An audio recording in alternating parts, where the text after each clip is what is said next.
দোস্ত কেমনে বললে বুঝতা? আমার যে সুর নাই, সুন্দর করে বলতে পারি না। যদি গলার সুর থাকতো তাহলে আমি আরো সুন্দর করে বলতাম।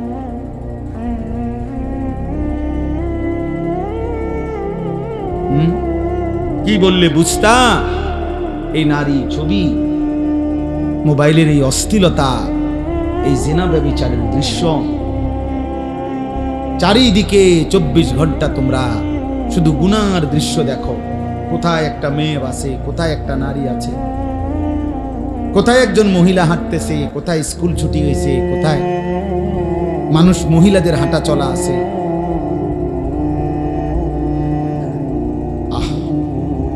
মোবাইলে তাকাইলো নারী ব্যস্ত, বাইরে তাকাইলো নারীকেই তালাশ করো। জীবন মানে শুধুই এক নারীর জন্য। আল্লাহ তাআলা সৃষ্টি করছেন শুধু নারীর জন্য। এই এত সুন্দর এই আসমান জমিন, এই গোটা কায়নাত দিয়ে আল্লাহ তাআলা আমাকে তোমাকে লালন পালন করছেন, এ শুধু নারীর জন্য। আমি আর তুমি শুধু এই মহিলা নিয়েই ব্যস্ত হব, এটা বুঝি কথা হইল? এটা বুঝি ইনসাফ হইল ভাই? দয়া করে এই জন্য ভাবতে শিখি। বয়স্ক যারা আছেন তারাও ভাবেন। গতকালকের আগের দিন আমরা কুমিল্লায়, আমাদের কুমিল্লায় 17টা উপজেলা, 17টা উপজেলার প্রায় 250 আলেম, প্রত্যেক উপজেলার থেকে দাওয়াত দিয়ে আমরা একটা মিটিং করছি আলাদা, জোহর থেকে আসে।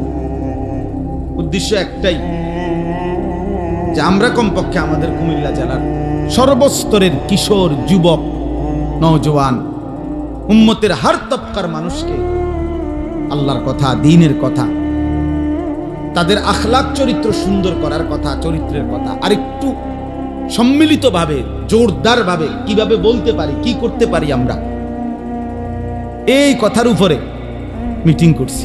জোহরের পরে খানা খাইয়েই বসছি আসর পর্যন্ত, 5টা পর্যন্ত। বলছি যে কোনো দল না, কোনো রাজনীতি না, কোনো পার্টি না, কোনো মার্কার ভোটে না, ভোট না, মাকসাদ শুধুই আমরা কি করতে পারি সবাই মিলে।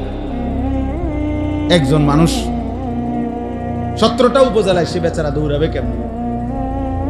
তো 17টা উপজেলায় যদি দৌড়াইতে না পারে, তো এত বাংলাদেশে দৌড়াবে কেমন? অথচ আমরা হইলাম উখরিজাত লিন নাস,